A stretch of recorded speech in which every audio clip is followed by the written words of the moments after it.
Здравствуйте, дорогие друзья! Меня зовут Ольга Курунова, и я рада вас приветствовать на своем канале. Сегодня будет видео о продолжении нашего с вами вязания джемпера, паутинки, дыхание ветра. Я надеюсь, вы, так же как и я, уже связали основную часть изделия и сейчас ждете видео о том, как вязать рукава. Вот сегодня об этом с вами и поговорим. Основная часть, деталь у нас связана. Осталось вывязать рукава и кокетку. Сегодня будет видео о рукавах. Итак, мои дорогие друзья, если вы начали вязать подобный джемпер, то лично для вас, специально для вас, я создала тему у себя в Telegram. Ссылку вы увидите внизу под видео. Так вот, я думаю, что будет намного интереснее нам всем, если мы будем делиться своими фото с продвижениями. Это будет всех стимулировать, и вязать будем легко и радостно. Проходите. У меня есть чат в телеграм-канале, и отдельно, прямо отдельно будет ссылочка на этот джемпер «Дыхание ветра». Проходите. Хотите, можете в чате общаться, но вот именно то, что касается дыхания ветра, вот этого джемпера, мы будем с вами в отдельной ветке все это размещать. И вам будет интересно, и другим девчонкам будет интересно. Мне будет интересно и полезно узнать, все-таки воспользовались вы этой информацией или просто ее положили куда-то или выкинули. В общем, проходите. Итак, дорогие друзья, если вы считаете это видео полезным для себя, то внизу в инфобоксе, а также в первом комментарии я укажу вам свой номер карты Сбербанка, и вы можете перевести любую сумму, исходя из вашего достатка и полезности данного видео именно для вас. А благодаря этому я продолжу снимать полезные видео и размещать их для вас в свободном доступе. И останется у вас возможность учиться и осваивать новые приемы и принципы вязания. Итак, часть вторая. Рукава. Сегодня мы поговорим о рукавах, о схемах. Давайте начнем со схемы.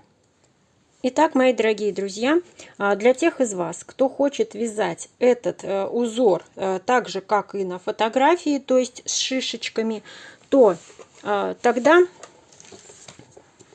вам необходимо найти вот такую книгу Хитоми Шида, большую книгу японских узоров. И в этой книге на странице 42, так, сейчас я, простите, пожалуйста, закрою схему, чтобы не нарушать авторских прав. Вот, узор номер 61. Это как раз тот узор, который вам нужен. Видите, да? Вот, этот узор. Поэтому можете использовать. Страница, повторюсь, 42. Также в этой книге есть узор кокетки. Но кокетка немножечко другая. Я вам сейчас рисунок этой кокетки покажу.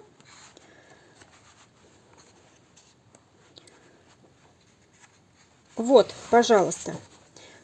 Вот, если мы выделим вот эту часть, то кокетка вот эта очень похожа на нашу. Только единственное, у нас веточки располагаются вверх, а здесь как бы они идут. Как бы вам это... Вот, давайте я вам покажу уже рукав. Вот. У меня, видите, у меня вот эта центральная часть, и от нее идут вверх веточки. А здесь они, получается, идут как бы вниз. Ну, в общем, можно вот эту вот кокетку переделать. Я же взяла узор не из этой большой книги. Ну, может быть, это как бы получилось, скорее всего, чем-то он похож, конечно же, на книгу будет. Он примерно такой же. Единственное, что я несколько его откорректировала, скажем. Мне не нужны шишечки. Я решила и рукава, и кокетку делать без шишечек, поскромнее, так сказать. Изделие у меня вяжется не на маленький размер. Вот рукав. Я специально черную ткань подложила, чтобы вам было видно узор. Потому что на белом фоне узор абсолютно не видно, он не читается. И так как у меня кокетка и рукава вяжутся не на маленький размер, я считаю, что без шишечек у меня будет поскромнее, получше. Если вы хотите, вы можете вот здесь пускать шишечки. Так как мы изделие вяжем снизу вверх, у нас вот эти вот части располагаются как бы кверху, и кокетка будет располагаться вот так. Видите, как, да?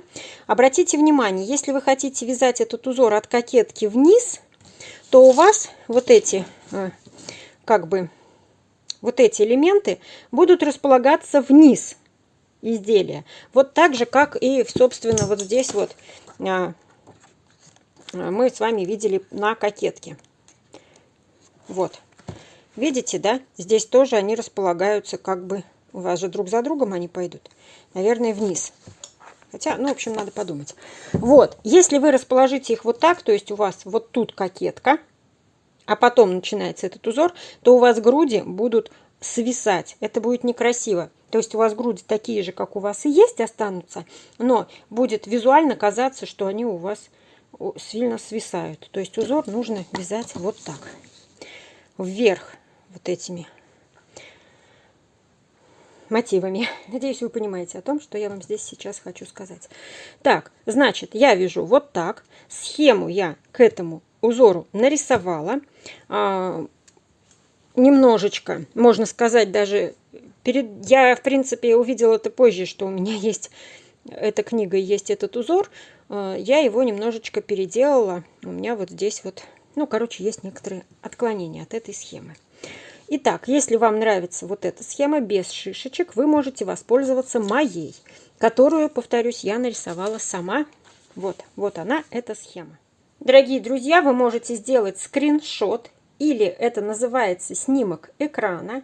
Если вы делаете на компьютере, нажмите кнопочку Print Screen, и она у вас сфотографируется. Потом вставляете, открываете документ Microsoft Word, правой кнопочкой мыши выбираете слово в контекстном меню «Вставить» и вставляете ту схему, которая у вас сейчас, экран, как у вас сейчас сфотографировался. Это для тех, кто не умеет пользоваться компьютером.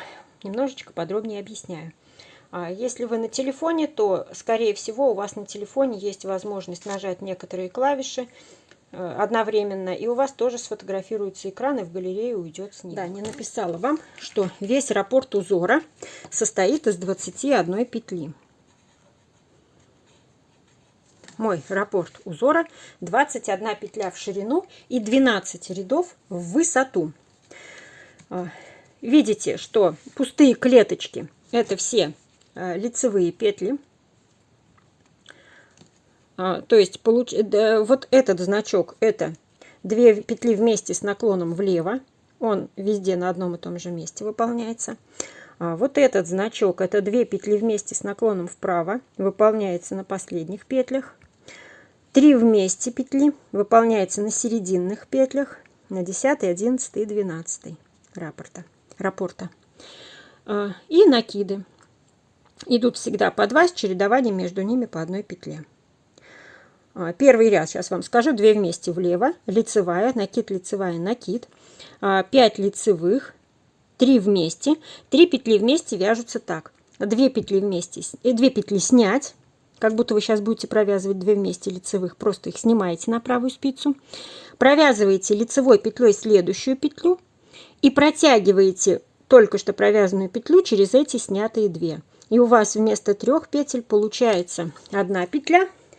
И вот такая вот средняя ровная линия. На пушистой ткани пряжи очень плохо видно. Вот средняя прямая линия из 3 петель. То есть центральная, средняя петля будет у вас поверх 2 остальных, которые заходят за нее. Так 3 петли вместе смотрится очень красиво. Так, 3 петли вместе. И вот это у нас центральный фрагмент, относительно которого мы теперь симметрично перевязываем вот этот начальный узор. То есть раз у нас в конце было 5 лицевых, значит у нас здесь после этих 3 вместе будет 5 лицевых. Опять накид, лицевая, накид, лицевая, и уже 2 вместе, только здесь мы делали с наклоном влево, а здесь мы делаем с наклоном вправо. Все. В следующем ряду у нас уже здесь будет не 1 лицевая, а 2 лицевых. Все то же самое. Ну, здесь 4, не 5. Ну, вы поняли. Узор достаточно простой, очень простой. Сейчас я вам его ближе придвину. Вот. Можете делать скриншот экрана или сделаю вам фотографию и вставлю сюда, чтобы вы видели. Схема достаточно простая. Каждый мы вяжем в круговую. Узор повторяется в каждом втором ряду. Следующий ряд провязываем просто лицевыми. Если вы так же, как и я, вяжете в круговую. Если вы вяжете обратно поворотными рядами, то тогда вы второй ряд вяжете изнаночными петлями. Вот такой узор я вам предлагаю для вязания наших рукавов. И потом на фоне этого узора, этот же узор мы с вами будем сокращать. Я подумаю, как сокращать. Там кокетку надо будет тоже рассчитывать в зависимости от высоты нашей кокетки, от ширины горловины, которую мы хотим получить в готовом изделии. Вот от этой и от этой величины будет зависеть, сколько раз мы будем убавлять в каждом раппорте петли. Ну, это будет в следующем видео. В этом видео я это не затрагиваю. Итак, поговорим о рукавах. Рукав.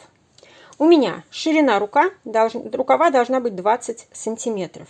Длина рукава 37 сантиметров, включая манжет. Это я замерила на своей заказчице.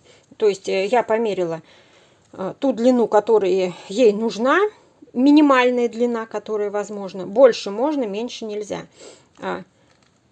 И ширина рукава тоже примерно, потому что здесь мы будем играть с вами раппортами, и в раппортах там немножечко может быть плюс-минус, и это нормально. Ширина манжета у меня 6 сантиметров. Давайте я уже вытащу. Я думаю, что вы все вот посмотрели еще раз узор. Вот так он смотрится. Я вытащу оттуда подкладочную ткань и покажу вам сам рукав. Вот этот манжет у меня 6 сантиметров. Он узкий, скажете вы. Но так как у меня пряжа очень сильно эластичная, и заказчице нужно было, чтобы он туго сидел по руке, манжет. Вот, пожалуйста, видите, как он смотрится. То есть здесь выбирайте ширину вашу. Смотрите, чтобы у вас ваш манжет проходил спокойно вот через вашу самую широкую часть руки. Вот. На это обратите внимание. То есть мой манжет вот так вот в стянутом виде 6 сантиметров. Ширина рукава 20 сантиметров. Длина должна быть 37 или чуть больше. Так, значит, давайте мы с вами вот перелистнемся на сегодняшний наш, так сказать, урок. Мои дорогие друзья, я также вам разрешаю сделать скриншот экрана и пользоваться вот этой фотографией в своих целях. Итак, 37 длина рукава, включая манжет. Ширина рукава 20. Это мы перенесли с прошлого рисунка. Дальше ширина манжета 6 сантиметров. Нам нужно связать с вами два образца. Да, не плачьте, нужно. Нам нужно связать образец по этой схеме. Я вам предлагаю связать образец на 44 петлях. Два раппорта. Это будет 42 петли и 2 кромочные, 43, 44. Вот на 44 петлях этот образец можете связать обратно поворотными рядами. Здесь, в принципе, не столь отличается. Спицы в работе у меня 5 миллиметров. Спицы, прошу прощения, 5 миллиметров. Это для вязания ажура. Резинку я вязала спицами 2,75. То есть я набрала 44 петли и спицами 2,75 я вязала резинку 1 на 1. Ну, отвяжите сантиметров, наверное, 5, меньше не нужно. Потом свяжите дальше образец, 2 раппорта вверх. Так надо, иначе вы никогда не войдете в вашу ширину рукава. Я вам это гарантирую.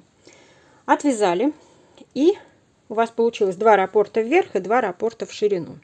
Замерили свои размеры, постирали, обязательно постирали образец, высушили. Сохнет он буквально 2 часа, и он уже высохнет у вас. замерили свою плотность.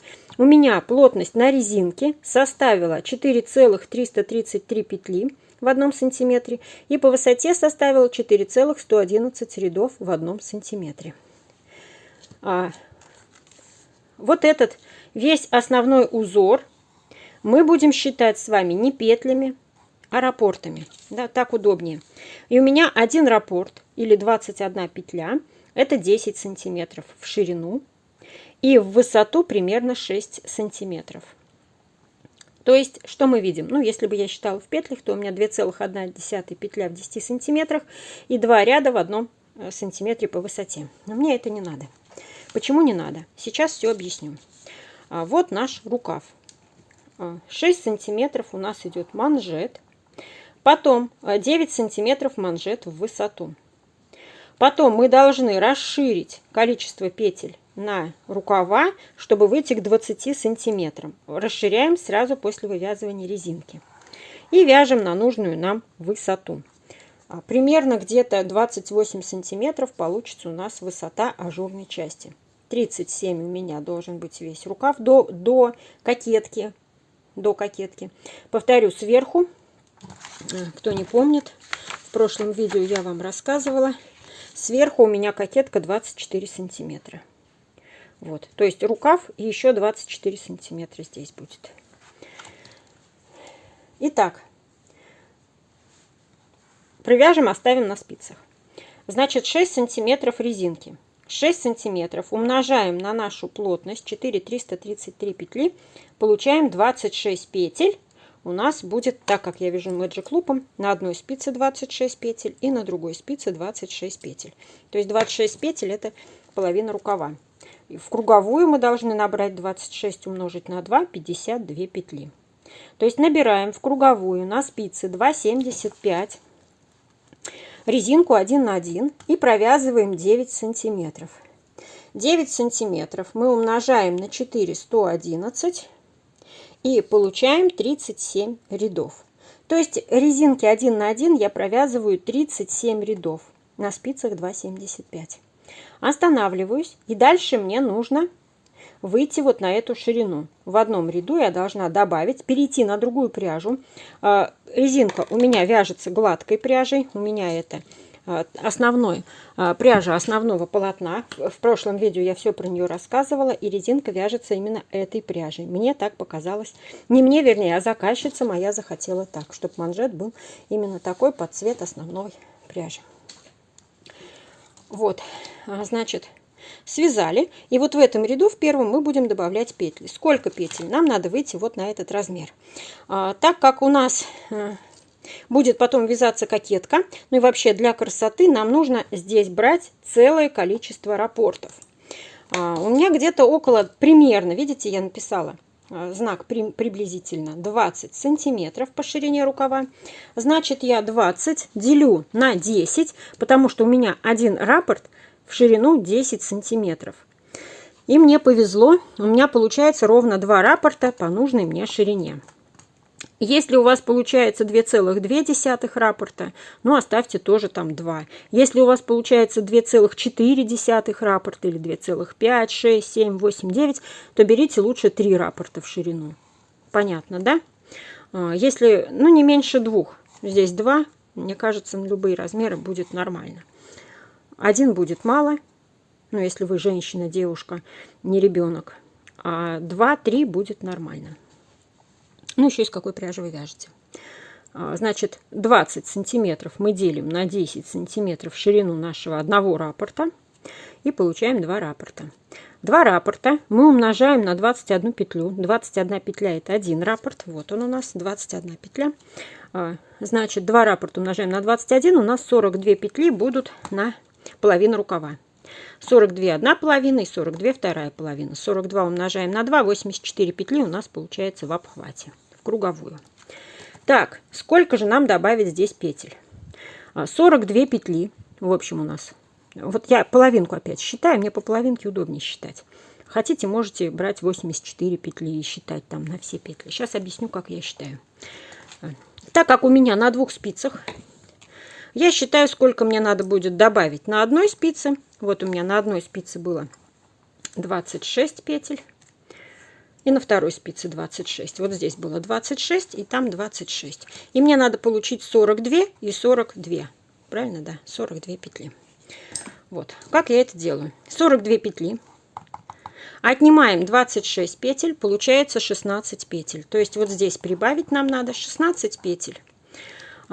Сейчас подробно для новичков буду говорить, как добавлять 16 петель из 26. Рисуем наши 26 петель. И буду выделять ярким маркером. Вот эти промежутки, вот этот промежуток, это одна петля, вторая петля, третья петля. И у меня их 26 петель нарисовано. Столько, сколько у нас вот здесь на спицах. Теперь, значит, 26, если я поделю пополам, то это будет 13. 26 на 2 будет 13. То есть, если я каждую вторую буду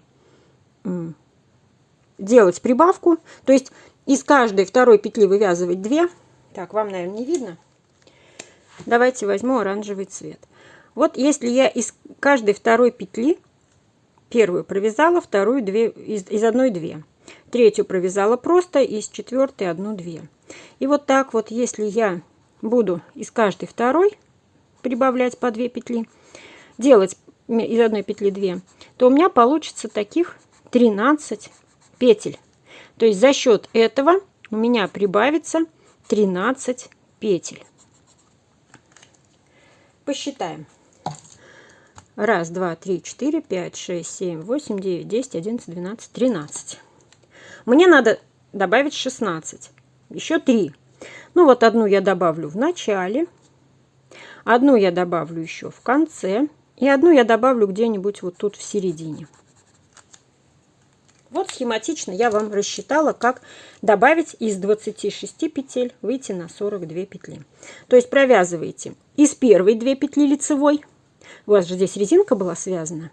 Вы вот провязали резинку, переходите на спицы 5 миллиметров, на другую пряжу, уже пушистую, но в моем случае пряжа отличается, то есть резинка связана гладкой пряжей, дальше пошла пушистая пряжа. Вот здесь я делала прибавки. В первом ряду, сразу после резинки.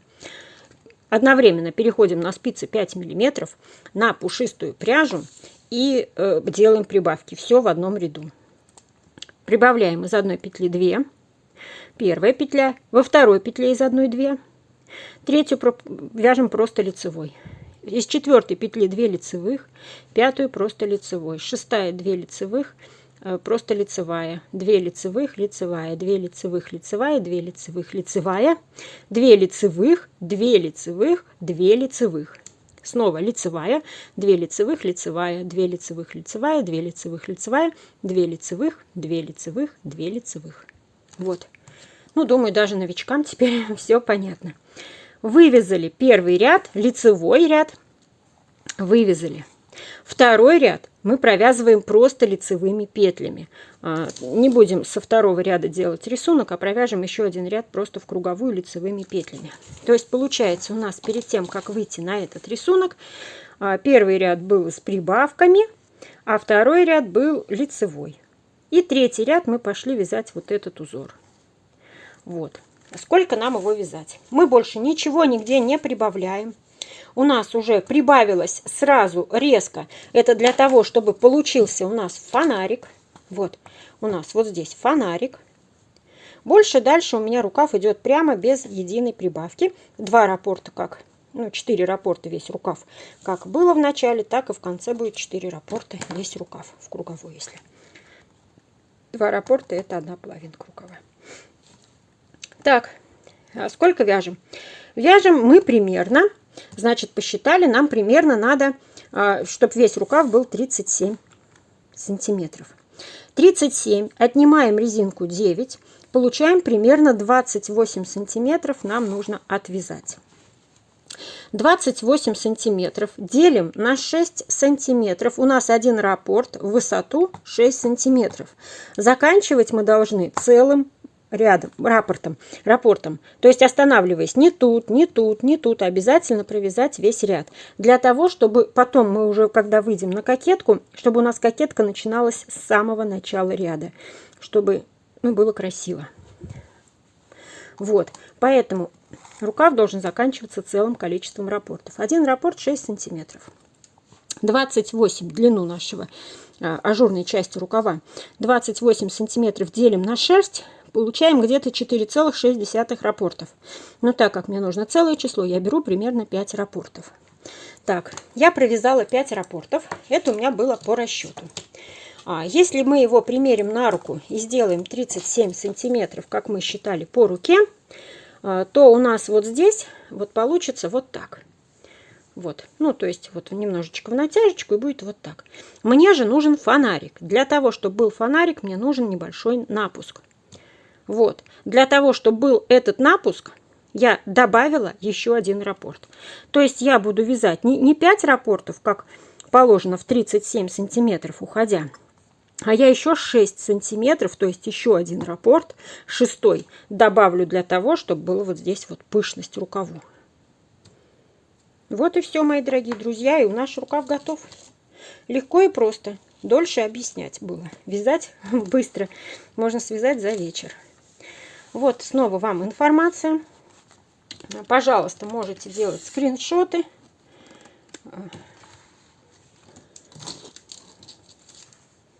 Я вас уже научила, как это делать. Ну и на этом это видео я буду заканчивать. Дорогие мои друзья, я желаю вам, чтобы все в вашей жизни было легко и радостно. Здоровья вам, большого-пребольшого. Мирного неба, спокойствия на душе. Счастья и всего самого-самого доброго. Но я буду с вами прощаться. До скорых встреч. Пока-пока.